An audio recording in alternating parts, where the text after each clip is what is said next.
Hello guys, কেমন আছো সবাই? তো আজকে পৌষ সংক্রান্তিতে তোমাদের কাদের কাদের বাড়িতে পিঠে হয়েছে বলো? এই দেখো আমাদের বাড়িতে পিঠে হয়েছে, প্লাস আমাদের বাড়িতে দেখেছো দই চিড়েও এসছে।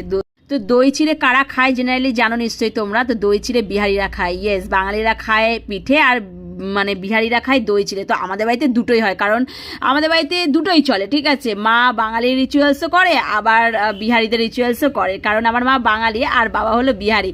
তো দেখতে পাচ্ছ আমি এখন রেডি হচ্ছি, আর আমি দুটো জ্যাকেট পরে নিয়েছি, কারণ বাইরে আজকে প্রচুর ঠান্ডা, একটুও রোদ ওঠেনি, পুরো কুয়াশায় কুয়াশা ছিল। সকালবেলা ছেলেকে স্কুল দিতে গিয়ে যা অবস্থা হয়েছে আমার গাইস আমি জানি। তো প্রচণ্ড ঠান্ডা আজকে। ঠান্ডায় তোমরা কে কি করছো, কি খাচ্ছ অবশ্যই কমেন্টে জানিও। যদিও আজকে কিন্তু আমাদের বাড়িতে খিচুড়ি হবে দিনের বেলা, ঠিক আছে। খিচুড়ি খাওয়ার মজাই আলাদা এই ঠান্ডায়, গরম গরম খিচুড়ি আর পাঁপড় ভাজা, ও জমে যাবে পুরো।